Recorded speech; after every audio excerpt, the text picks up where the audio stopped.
ఓం నమో రంగనాథాయ నమః. పాపమోచన ఏకాదశి రోజు ఎలాంటి విధి విధానాలు పాటిస్తే జన్మజన్మల పాపాలన్నీ తొలగిపోయి సమస్త శుభ ఫలితాలు చేకూరుతాయో ఈ వీడియోలో మనం తెలుసుకుందాం. పాల్గొన మాసంలో బహుళపక్షంలో వచ్చే ఏకాదశి తిథిని పాపమోచన ఏకాదశి అని పిలుస్తారు. 2026వ సంవత్సరంలో మార్చి 15వ తేదీ ఆదివారం పాపమోచన ఏకాదశి వచ్చింది. ఆ రోజున అందరూ ఏం చేయాలంటే ఉదయాన్నే నిద్రలేచాక స్నానం చేసి తప్పకుండా సూర్యుడికి అర్ఘ్యం సమర్పించాలి. రాగి చెంబులో నీళ్లను తీసుకొని ఆ నీళ్లలో కొన్ని ఎరుపు రంగు పుష్పాలను వేసుకొని కొద్దిగా కుంకుమ కలిపిన అక్షంతలు, వీలైతే కొద్దిగా ఎర్రచందనం కూడా వేసుకోవాలి. తూర్పు వైపు తిరిగి ఆ నీళ్లను మొక్కల్లో పోస్తూ ఓం తృణి సూర్య ఆదిత్యోం అని 12 సార్లు చదవాలి.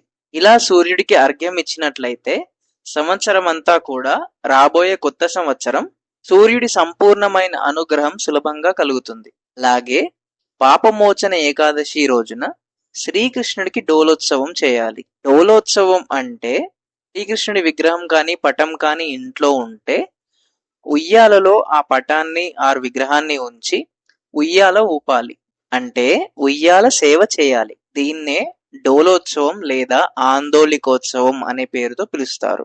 పాపమోచన ఏకాదశి రోజున ఇలా శ్రీకృష్ణునికి డోలోత్సవం చేయడం ద్వారా ఆ శ్రీకృష్ణ పరమాత్మ అనుగ్రహం వల్ల సమస్త శుభాలు చేకూరును.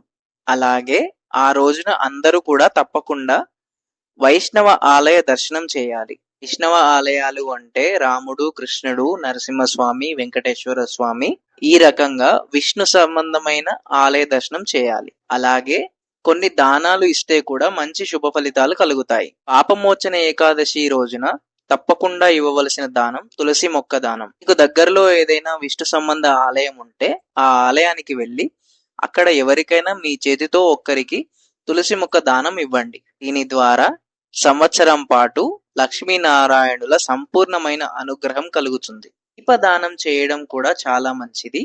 కాబట్టి ఆలయ ప్రాంగణంలో దీపాన్ని ఆవు నెయ్యితో వెలిగించి ఎవరైనా బ్రాహ్మణునికి దానం ఇవ్వండి. అదేవిధంగా పాపమోచని ఏకాదశి రోజున పండ్లు దానం ఇచ్చిన, వస్త్రాలు దానం ఇచ్చిన, ధనం దానం ఇచ్చినా కూడా ఉత్తమమైన ఫలితాలు కలుగుతాయని మన ఆచారాలు తెలియజేస్తున్నాయి. ఈ విధంగా వీటిలో ఏ దానం ఇచ్చినా సరే విశేషమైన ఫలితాలు చేకూరుతాయి. కుటుంబంలో విభేదాలు తొలగిపోవాలంటే, దాంపత్య జీవితం బాగుండాలంటే తీపి పదార్థాలను దేవాలయ ప్రాంగణంలో ఎక్కడైనా మీ చేతితో దానం ఇవ్వండి. ఈ ప్రత్యేకమైన దానాలను ఇచ్చుకుంటే మీకు ఈ జన్మలో చేసిన పాపాలే కాదు, జన్మాంతరాల్లో చేసిన పాపాలన్నీ కూడా తొలగిపోతాయి. ఆ రకంగా మీరు శ్రీ విష్ణుమూర్తి యొక్క సంపూర్ణమైన అనుగ్రహానికి పాత్రులు కాగలరు. అదేవిధంగా మార్చి 15వ తేదీ ఆదివారం పాపమోచన ఏకాదశి రోజు ఇంట్లో పూజ చేసుకునే వాళ్ళు ఎవరైనా సరే తప్పకుండా పసుపు రంగు పుష్పాలతో విష్ణుమూర్తిని పూజించండి. తులసి దళాలతో విష్ణుమూర్తిని పూజించండి. అంటే లక్ష్మీనారాయణల ఫోటో గాని, రాముడు లేదా కృష్ణుడు, అలాగే నరసింహస్వామి, వెంకటేశ్వర స్వామి వారి ఫోటో గాని, ఏదైనా విష్ణు సంబంధమైన ఫోటోల దగ్గర ఇంట్లో ఆవు నెయ్యితో దీపం వెలిగించండి. తులసి దళాలతో పసుపు రంగు పుష్పాలతో పూజ చేయడం ద్వారా విష్ణుమూర్తి యొక్క సంపూర్ణమైన అనుగ్రహం కలుగుతుంది. అలాగే ఉపవాసం ఉండేవారు ఎవరైనా సరే ఫలహార ఉపవాసం ఉండడం అనేది చాలా శ్రేయస్కరం. ఫలాహార ఉపవాసం అంటే కేవలం పండ్లు, పాలు ఇటువంటివి మాత్రమే ఆహారంగా స్వీకరిస్తూ ఉపవాసం చేయడం. అలాగే ఫలాహార ఉపవాసం ఉండలేని వాళ్ళు సాత్విక ఆహార ఉపవాసం కూడా ఉండవచ్చు. అంటే సగ్గు బియ్యంతో చేసినటువంటి పదార్థాలు ఏవైనా సరే, రవ్వతో చేసినటువంటి పదార్థాలు ఏవైనా సరే, ఉప్పుడు పిండి లాంటివి తీసుకొని కూడా ఉపవాసం ఉండవచ్చు.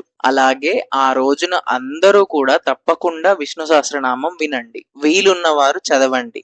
ఒకవేళ చదవడము వినడము వీలు కాకపోతే ఓం నమో భగవతే వాసుదేవాయ అనే మంత్రాన్ని వీలైనన్ని సార్లు చదువుకోండి. ఈ జన్మలో చేసిన పాపాలు, జన్మాంతరంలో చేసిన పాపాలు పోగొట్టే శక్తివంతమైన ఏకాదశి పాపమోచని ఏకాదశి.